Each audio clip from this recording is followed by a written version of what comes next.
Today I'm going to tell you 10 terms, laws and psychological effects that every designer should know about. Glad to be back after a fairly long time. I was more active growing my Instagram page this whole time. You should definitely go and check out my Insta account for videos that perfectly mix entertainment and knowledge. You will love them. So let's get started right after the jingle.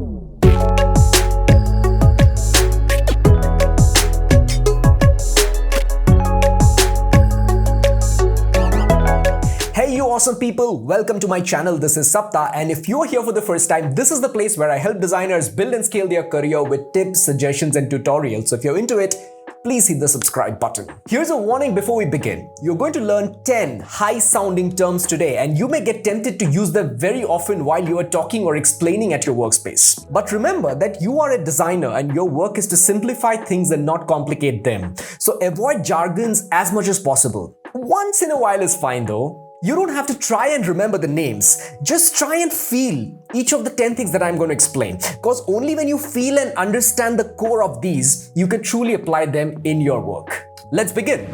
Number 1, halo effect. Speaking of quality design in the industry, companies like Apple, Google, Trooper, Airbnb and Facebook comes to everyone's mind. What did I just do? Let me play it once again for you. Companies like Apple, Google, Trooper, Airbnb and Facebook comes to everyone's mind. I named some popular companies and very conveniently included the name Trooper. Now, Trooper is not a company, or at least I'm not aware of it. Even though you might not have heard about Trooper, it almost made you believe that Trooper is probably a great design-centric company similar to Apple, Google and Facebook, simply because I took all these names together at a stretch. This is called halo effect. Halo is nothing but that ring that you see around the heads of gods and goddesses or angels in movies and comic books. It denotes that the person with a halo is directly equivalent to an angel, and that ring or halo radiates goodness in their vicinity and makes everything around them appear good. Many e-commerce companies use this technique. For example, imagine that they are trying to promote a new brand that is trying to be great but maybe not quite there yet. Now, if this new brand is placed close to other tried and tested famous brands, it will make us users into believing that this new brand is at the same level as the other established brands. That is halo effect. Number 2, law of proximity. It simply means that things that are placed close to each other appear like one group or unit. Just like white spaces between paragraphs help us know that these are talking about two different points, grouping items with spaces in UI helps users to understand that items are different from each other. Look at this for instance. Since they are rightly spaced, you know for sure that this and this form a group. There's no question of you mistaking this and this to be a group. But imagine if the spaces were set like this instead. As a user, you would get confused. You wouldn't know if this text in bold is grouped with a description at the top or at the bottom. Number 3, authority bias. This addresses one of the most prominent characteristics of human nature, decision making. We as humans are very lousy in making decisions. So whenever we want to purchase a product or service, we keep comparing prices, features. We like to play safe, and that's legit. That's where opinion of someone at a higher authority can play a huge role. For example, if a public figure like Virat Kohli endorses a certain sports shoes and claims that he himself uses the same, you will mostly buy it because Virat Kohli is not only a celebrity but as a sportsman is also a subject matter expert. That's why reviews, recommendation, endorsements and testimonials by someone with authority helps users to make a decision fast. Number 4, Miller's Law. Look at this number. Now, close your eyes and try to remember this number. Most of us would fail. Well, now look at this one. Can you remember it easily? Better than before? It's the same number, but it's much easier to remember it now, right? Well, that's because the human brain can only keep 7 objects in a working memory, plus or minus 2 maybe. Auto grouping of numbers on iPhone when you dial them on the number pad, or the card number printed on your credit card follows this rule. Because all of a sudden, it's not 8 things for you to remember, it's only 3. Number 5, curiosity gap. It's the space between what we know and what we want to know. Human beings are curious by nature. It's our curiosity trait that has brought us to the stage where we are at this point of time, and it can be quite handy as a designer as well. Have a look at some of these headings. McDonald's started putting cameras in dumpsters. Here's why. 14-year-old girl stabs her little sister 40 times. The reason will shock you. 23 GIFs that will teach you a damn thing for once in your life. These are the things that intrigue us as users, and to satiate our curiosity, we would jump into these clickbaity links to know what the reason was. You had probably seen similar stuff in many products as well. Scratch on the space to know what you have won. Shake your phone for a surprise, and so on. Google Pay can give you the reward right away after your payment. They still ask you to scratch a card because that way they trigger your curiosity and get you all excited. Before we proceed to the sixth one, here is an update on my setup and a word for the sponsors of this video, BenQ. I've been using the BenQ monitor PD3205U. This monitor is specially made for designers like us. In this, I can connect my closed laptop to the monitor without having to plug in my charger because the USB-C cable that connects also charges the laptop. It's just one single cable, reduces a lot of clutter on my desk. This is world's first Pantone skin tone validated monitor that ensures that skin tones appear accurate on it. It's very helpful when I'm using photos on my design or where I'm editing my videos. This also has this cute little puck using which I can switch screen modes and brightness without the need to fiddle around the monitor controls every time.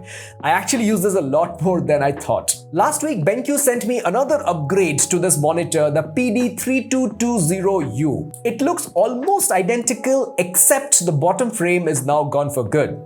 It feels like a seamless floating screen with thin and equal bezels on all the sides. What makes it special is the internals. This is now a Thunderbolt 3 monitor which supports much faster data transfer. What it means in the context of monitor is that any kind of lag whatsoever is virtually gone. Even the other one without Thunderbolt 3 support had no lag, but in this one, when I do this, that is, zoom in and zoom out really fast, I think it's better than the other one. Or is it just because I'm feeling that way because I know I'm using an upgraded product? Anyways, where it actually makes a difference is if you use multiple monitors. You can daisy chain all the monitors, which is made possible by Thunderbolt support. However, my favorite parts of the monitor remains the same. Simple matte black look, reliable color accuracy, and great build quality. Number 6, aesthetic usability effect. People believe that things that look good tend to work well. That's known as aesthetic usability effect. What does a Dyson product feel like to you? What about Apple website? Good-looking interfaces of products are directly assumed to work better, and people tend to ignore minor issues with them, and that's exactly why in UX design, aesthetics is as important as functionality. The famous English poet John Keats has rightly said, "A thing of beauty is a joy forever." Number 7, Decoy Effect. The decoy effect is the heart of pricing strategies everywhere. It's the technique of using a decoy variant. That is a variant that exists just to distract you and make you believe something else. Take the example of popcorn in multiplexes. Imagine there's a regular size for rupees 300 and a large size for rupees 700. Which one will you go for? The rationality will make you choose the one that you need, a regular one if you are alone, and perhaps a large one if you are with your friends. Now here's a second scenario. Imagine the regular one is for 300, the large one is for 700, and a new one, a medium one, is introduced for rupees 600. And you know what? In this scenario, you will mostly end up picking the large one, even if you don't need the larger quantity, simply because you feel it's a better deal. The medium size or the decoy in this case was strategically placed to make you believe that the large one offers better value. It's just 100 more than the medium one, right? So let me just go for the large one. The decoy effect is used everywhere, from pricing subscriptions on Netflix to car variants. It's one of the most important laws followed. Number 8, Fitzlaw. It states that the time to acquire a target is a function of the distance and size of the target. To put it in simple words, we humans tend to interact with stuff more when they're bigger and brighter and placed close to us, within the span of our hand. You will see the size of buy now or add to cart buttons on e-commerce websites that are usually the biggest and the most noticeable ones. And they're also placed in a way so that your cursor will have to move the minimum distance to reach them. That's Fitzlaw. Try and do this if you can. Place some differently sized and differently colored objects in front of an infant, a baby. You will see that the baby will try and hold the brightest one that is placed within its handspan. That's Fitzlaw again, in a way. Number 9, Hicks Law. It states that users spend more time making a decision when the number and complexity of choices are more. That is, the more choices you present to a user, the longer it will take them to make a decision. So as a designer, you should try to break up long and complicated process into simpler steps, and each step should have a clear purpose for the user to follow. For example, instead of browsing a long list of options, it's much easier when the options are grouped under categories. You can also use progressive disclosure, which means that show things and additional information only when they are needed. Don't show them when they are not needed. Number 10, and it's one of my favorite ones, Parkinson's Law. Parkinson's Law states that work will keep expanding to fill up the available time for completion. It's actually a general law on human nature, but very aptly applies to UX design as well. For example, if you know that you have an exam after a month, then the entire process of your studying will take you the whole month because you will always have reasons to postpone the completion of studying. Whereas maybe 1 week is ideally enough to complete your study. So how do you apply this in design? More than one way actually. You should limit the time it takes to complete a task to what the users expect. And further reducing it from the expected duration will improve the overall user experience, because your user will always think that it's going to take a certain time, but then when it takes lesser, it's a pleasant surprise. You should create systems that will help users save time, like autofilling relevant information or suggesting option when the user starts typing for a search and so on. These are common practices, by the way.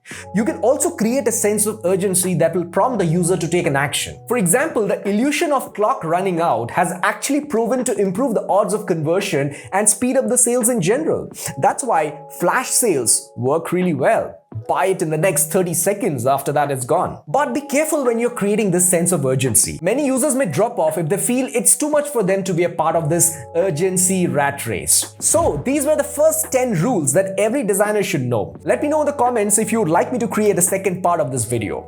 This is Sapta, happy designing, and see you all in the next one.